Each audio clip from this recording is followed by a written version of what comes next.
जय श्री राम। मैं आचार्य उमेश मिश्रा। आइए हम आपको फिर पुनः प्रभु श्री राम के रामचरितमानस यानी बालकांड में आपको ले चलता हूँ और आपको इस प्रभु श्री राम के रामचरितमानस को पढ़ने या सुनने मात्र से ही आपका कल्याण हो जाएगा। तो मैं अपनी वाणी के माध्यम से इस रामचरितमानस को आपके बीच में पहुंचाने का पूरा प्रयास करूंगा और आप हमारे इस रामचरितमानस को सुनिए और पढ़िए। सुनने पढ़ने मात्र से आपके घर में जो भी संकट होगा वो प्रभु श्री राम आपके सारे संकटों को दूर करेंगे और आपके जीवन में कभी भी दुख नहीं आएगा, क्योंकि राम नाम ही एक आधार रह गया है हमारे इस कलयुग में। तो प्रभु श्री राम के नाम का महत्व आप बनाए रखिए और हरि नाम का कीर्तन जहाँ तक हो सके उसको करते रहिए। तो मैं अपने वाणी के माध्यम से इस कथा को आपके बीच में रख रहा हूँ और 10 मिनट 20 मिनट का समय निकाल के प्रभु श्री राम के इस बालकांड के कथा को सुनिए और समझिए। इससे पहले मैं विघ्नों को हरने वाले भगवान गणेश और विद्या की प्रदायिनी माँ सरस्वती के चरणों में शीश नवाते हुए निवेदन करूँगा कि हमारे देश संसार में जहाँ भी हरि नाम का कीर्तन हो रहा हो या शिव पुराण की चर्चा हो रही हो, उस कार्य को सफल बनाने में अपना पूर्ण योगदान दें। क्योंकि धर्म करने से हमारा शारीरिक, मानसिक और गृहस्थ जीवन खुशहाल बना रहेगा। तो अधर्म पर न जाइए, धर्म का साथ दीजिए और धर्म का साथ निभाएंगे तो प्रभु आपके कष्टों को भी दूर करेंगे। तो इतना सत्य है कि धर्म आगे बढ़ाने से हमारे आपके सभी संकट दूर होंगे। तो आइए चलते हैं प्रभु श्री राम के श्री रामचरितमानस बालकांड में आपको लेके। तो इससे पहले मैं भगवान श्री राम से विनम्र निवेदन उनके चरणों में शीश नवाते हुए करूँगा कि हमें ऐसी प्रेरणा दें और हमारे ऊपर अपनी कृपा बनाए रखें कि मैं उनकी कथा का प्रचार प्रसार करता रहूं और अपनी वाणी के माध्यम से इस कथा को आप तक पहुंचाता रहूं। तो ओम श्री जानकी वल्लभो विजयते। संग सखी सब सुभग शयानी, गाँवहि गीत मनोहर बानी। सर समीप गिरजा गृह सोहा, बरन जाए देख मन मोहा। साथ में सब सुंदरी और शयानी सखियां हैं जो मनोहर वाणी से गीत गा रही हैं। सरोवर के पास गिरजा जी का मंदिर सुशोभित है, जिसका वर्णन नहीं किया जा सकता, देखकर मन मोहित हो जाता है। मज्जन करिसर सखिन समेता, गई मुदित मन गौरी निकेता। पूजा किन्ह अधिक अनुरागा, निज अनुरूप सुभग बरुमागा। सखियों सहित सरोवर में स्नान करके सीता जी प्रसन्न मन से गिरजा जी की मंदिर में गई। उन्होंने बड़े प्रेम से पूजा की और अपने योग्य सुंदर वर मांगा। एक सखी सिय संग बिहाई, गई रही देखन फुलवाई। तेहि दो बंधु बिलो के जाई, प्रेम विवश सीता पही आई। एक सखी सीता जी का साथ छोड़कर फुलवाड़ी देखने चली गई थी। उसने जाकर दोनों भाइयों को देखा और प्रेम में विह्वल होकर वह सीता जी के पास आई। तासु दशा देखी सखिन, पुलक गात जलु नयन। कहु कारण निज हरसु कर, पूछें सब मृदु बैन। सखियों ने उसकी दशा देखी कि उसका शरीर पुलकित है और नेत्रों में जल भरा है। सदा कोमल वाणी से पूछने लगी कि अपनी प्रसन्नता का कारण बता। देखन बाग कुंवर दुई आए, वैब किशोर सब भांति सुहाए, श्याम गौर किम कहो बखानी, गिरा अनयन नयन बिनु बानी। उसने कहा, दो राजकुमार बाग में देखने आए हैं, किशोर अवस्था के हैं और सब प्रकार से सुंदर हैं। वे सावले और गोरे रंग के हैं, उनके सौंदर्य को मैं कैसे बखान करूं। बाणी बिना नेत्र की है और नेत्र के बाणी नहीं है। सुनि हर्षि सब सखी सयानी, सिय ही अति उत्कंठा जानी। एक कहै नृप सुत ते आली, सुने जे मुनि संग आए काली। यह सुनकर और सीता जी के हृदय में बड़ी उत्कंठा जानकर सब सयानी सखियां प्रसन्न हुई। तब एक सखी कहने लगी, हे सखी, ये वही राजकुमार हैं जो सुना है कि कल विश्वामित्र मुनि के साथ आए हैं, जिन्ह निज रूप मोहिनी डारी, किन्हें स्व बस नगर नर नारी। वर्णत छवि जह तह सब लोगु, अवश्य देखी अहीं देखन जोगु। और जिन्होंने अपने रूप की मोहिनी डालकर नगर के स्त्री पुरुषों को अपने वश में कर लिया है, जहां तहां सब लोग उनकी छवि का वर्णन कर रहे हैं, अवश्य चलकर उन्हें देखना चाहिए, वे देखने ही योग्य हैं। तासु वचन अतिशय सिय सोहाने, दरस लागी लोचन अकुलाने। चली अग्र करी प्रिय सखी सोई, प्रीति पुरातन लखई न कोई। उसके वचन सीता जी को अत्यंत ही प्रिय लगे और दर्शन के लिए उनके नेत्र अकुला उठे। उसी प्यारी सखी को आगे करके सीता जी चली। पुरानी प्रीति को कोई लख नहीं पाता। सुमिर सिय नारद वचन, उपजी प्रीति पुनीत। चकित बिलोकति सकल दिशि, जनु शिशु मृगी सभीत। नारद जी के वचनों का स्मरण करके सीता जी के मन में पवित्र प्रीति उत्पन्न हुई। वे चकित होकर सब ओर इस तरह देख रही हैं मानो डरी हुई मृग छौनी इधर उधर देख रही हो। कंकन किंकिनी नुपुर धुन सुनी, कहत लखन सन राम हृदय गुनी। मानहु मदन दुंदुभि दीन्ही, मनसा विश्व विजय कह कीन्ही। कंकण हाथों के कड़े, करधनी और पाए जेब के शब्द सुनकर श्री रामचंद्र जी हृदय में विचार कर लक्ष्मण से कहते हैं, यह ध्वनि ऐसी आ रही है मानो कामदेव ने विश्व को जीतने का संकल्प करके डंके पर चोट मारी है। अस कहीं फिर चितये तेहि ओरा, सिय मुख शशि भये नयन चकोरा। भय बिलोचन चारु अंच चल, मनहु सकुच निमि तजे दिगंचल। ऐसा कहकर श्री राम जी ने फिर कर उस ओर देखा। श्री सीता जी के मुख रूपी चंद्रमा को निहारने के लिए उनके नेत्र चकोर बन गए, सुंदर नेत्र स्थिर हो गए, टकटकी लग गई, मानो निमि जनक जी के पूर्वज ने, जिनका सबकी फलों में निवास माना गया है। लड़की दामाद के मिलन प्रसंग को देखना उचित नहीं, इस भाव से सकुचाकर पलकें छोड़ दी, पलकों में रहना छोड़ दिया, जिससे पलकों का गिरना रुक गया। देख सिय शोभा सुख पावा, हृदय सराहत बचन न आवा। जन बिरंचि सब निज निपुणाई, बिरच विश्व कह प्रगति दिखाई। सीता जी की शोभा देखकर श्री राम जी ने बड़ा सुख पाया। हृदय में वे उसकी सराहना करते हैं, किंतु मुख से वचन नहीं निकालते। वह शोभा ऐसी अनुपम है मानो ब्रह्मा ने अपनी सारी निपुणता को मूर्तिमान कर संसार को प्रकट करके दिखा दिया हो। सुंदरता कहूँ सुंदर करई, छवि गृह दीप शिखा जनु बरई। सब उपमा कवि रहे जुठारी, कहीं पट तरौं विदेह कुमारी।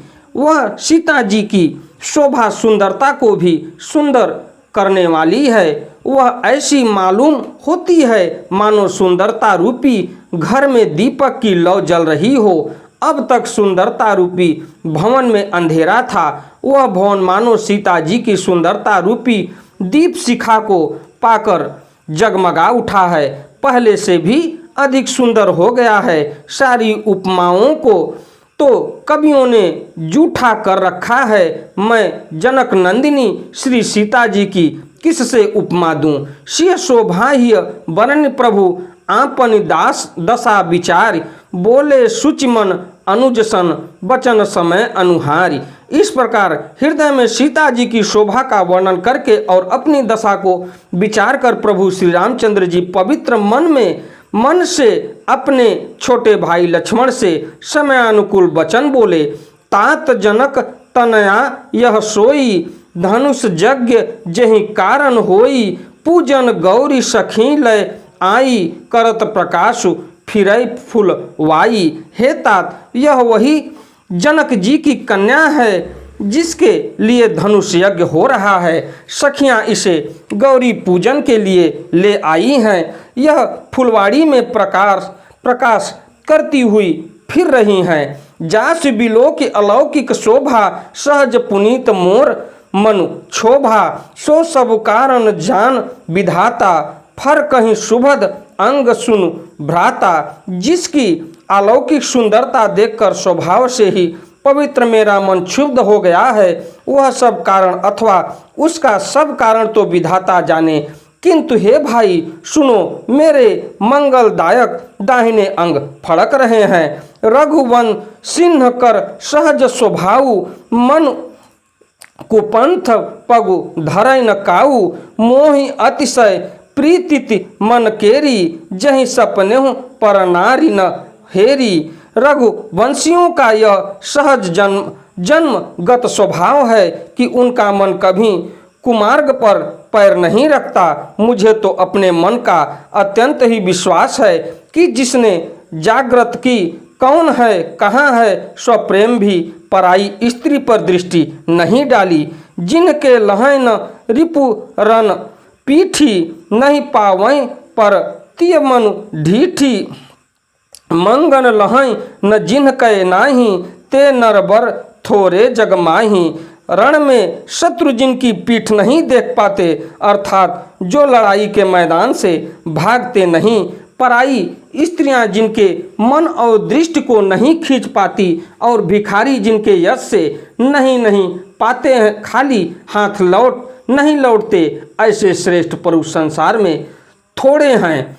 करत बत कही अनुज सन मन, सिय रूप लोभान, मुख सरोज मकरंद छवि, करई मधुप इव पान। यूं श्री राम जी छोटे भाई से बातें कर रहे हैं, पर मन सीता जी के रूप में लुभाया हुआ उनके मुख रूपी कमल के छवि रूपी मकरंद रस को भौरे की तरह पी रहा है।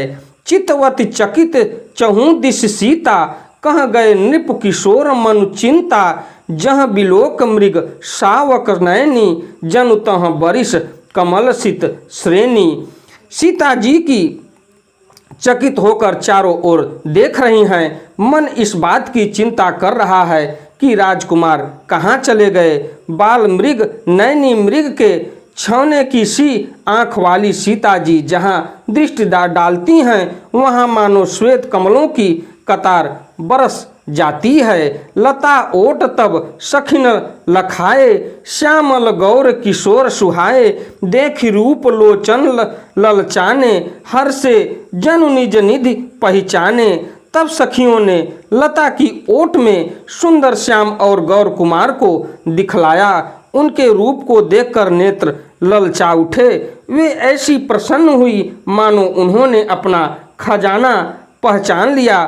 थके नयन रघुपति छवि देखे, पुल कन्हि हूँ परि हरि निमेषे, अधिक स्नेह देह भय भोरी, शरद शशि ही जनु चितव चकोरी। श्री रघुनाथ जी की छवि देखकर नेत्र थकित निश्चल हो गए। पलकों ने भी गिरना छोड़ दिया। अधिक स्नेह के कारण शरीर विह्वल बेकाबू हो गया, मानो शरद ऋतु के चंद्रमा को चकोर बेसुध हुई देख रही हो। लोचन मग रामहि उर आनी, दिन्हे पलक कपाट सयानी, जब सिय सखिन प्रेम बस जानी, कहीं न सकहीं कछु मन सकुचानी। नेत्रों के रास्ते श्री राम जी को हृदय में लाकर चतुर शिरोमणि जनक जानकी जी ने पलकों के किवाड़ लगा दिए, अर्थात नेत्र मूंद कर उनका ध्यान करने लगी। जब सखियों ने सीता जी को प्रेम के वश जाना तब वे मन में सकुचा गई, कुछ कह नहीं सकती थी। लता भवन ते प्रगट भेते ही अवसर दो भाई, निकसे जनु जुग विमल विधु जलद पटल बिल गाई। उसी समय दोनों भाई लता मंडप कुंज में से प्रकट हुए, मानो दो निर्मल चंद्रमा बादलोक के पर्दे को हटाकर निकले हो। शोभा शिव सुभग दो बीरा, नील पीत जल जाभ शरीरा, मोर पंख सिर सोहत नीके, गुच्छ बीच बीच कुसुम कली के। दोनों सुंदर भाई शोभा की सीमा हैं। उनके शरीर की आभा नीले और पीले कमल की सी है। सिर पर सुंदर मोर पंख सुशोभित हैं। उनके बीच बीच में फूलों की कलियों के गुच्छे लगे हैं। भाल तिलक श्रम बिंदु सुहाए, श्रवण सुभग भूषण छवि छाए, विकट भ्रिकुटी कच घुघुर रवारे, नव सरोज लोचन रत्नारे। माथे पर तिलक और पसीने की बूंदे शोभा यमान हैं। कानों में सुंदर आभूषणों की छवि छाई है। टेढ़ी भौहें और घुंघराले बाल हैं। नए लाल कमल के समान रत्नारे लाल नेत्र हैं। चारु चिबुक नासिका कपोला, हास विलास लेत मन मोला। मुख छवि कहीं न जाई मोहि पाई ही, जो बिलो की बहु काम लजाई।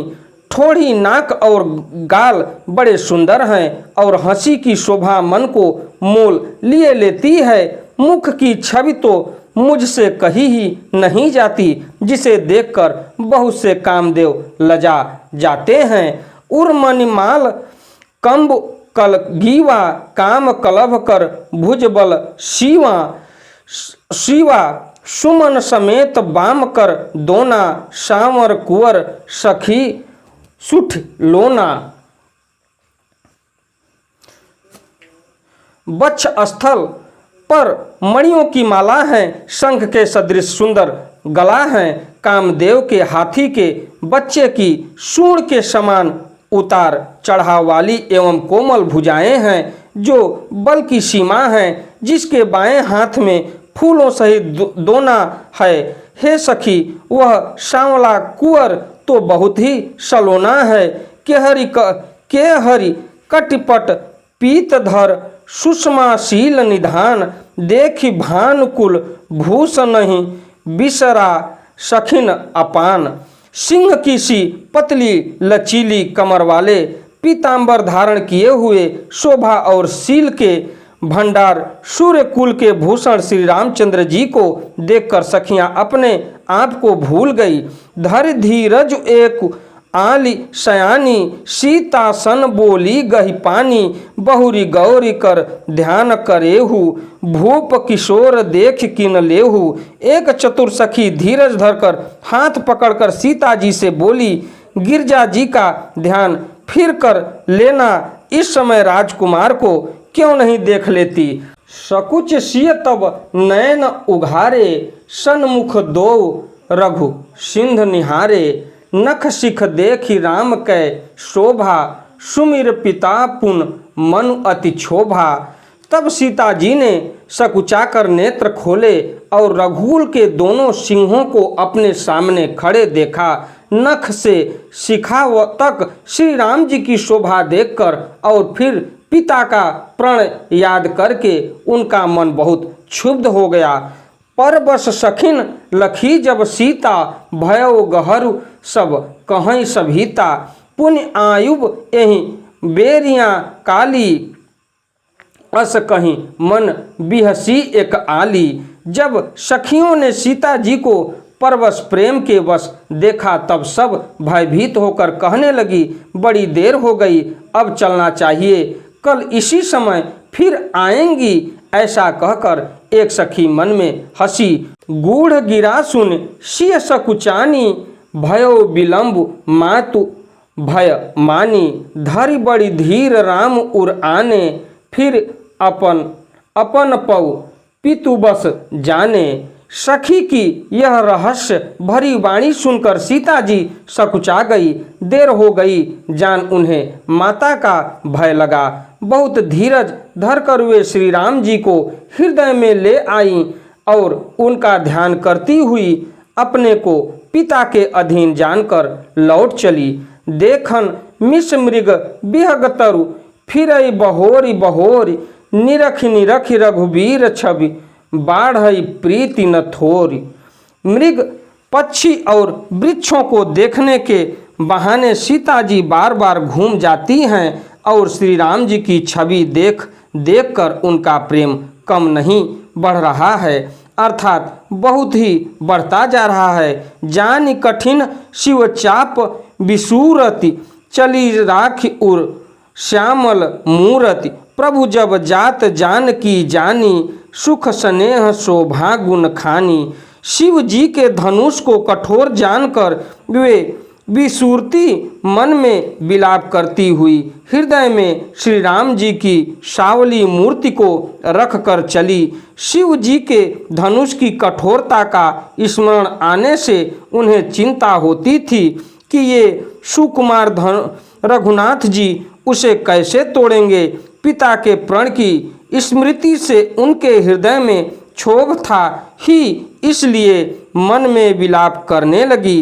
प्रेमवश ऐश्वर्य की विस्मृति हो जाने से ही ऐसा हुआ। फिर भगवान के बल का स्मरण आते ही वे हर्षित हो गई और सावली छवि को हृदय में धारण करके चली। प्रभु श्री राम जी ने जब सुख स्नेह शोभा और गुण की खान श्री जानकी जी को जाती हुई जाना, परम प्रेममय मृदु मस्कीन्ही, चारु चित्त भीति लिख दी लीन्ही। गई भवानी भवन बहोरी, बंदी चरण बोली कर जोरी। तब परम प्रेम की कोमल स्याही बनाकर उनके स्वरूप को अपने सुंदर चित्तरूपी भक्ति पर चित्रित कर लिया। सीता जी पुनः भवानी जी के मंदिर में गई और उनके चरणों की वंदना करके हाथ जोड़कर बोली। तो इसी के साथ मैं अपनी वाणी को विराम देता हूँ। अगली वीडियो में आपसे फिर मिलूँगा इस रामचरितमानस बालकांड के कथा को लेके। हमारी वीडियो आपको अच्छी लगे तो वीडियो को लाइक करिए, शेयर करिए, चैनल को सब्सक्राइब करिए। प्रभु श्री राम की कृपा आप पर बनी रहे। आपका दिन मंगलमय हो। मैं फिर आपसे मिलूँगा इस बालकांड के रामचरितमानस के कथा को लेके। धन्यवाद।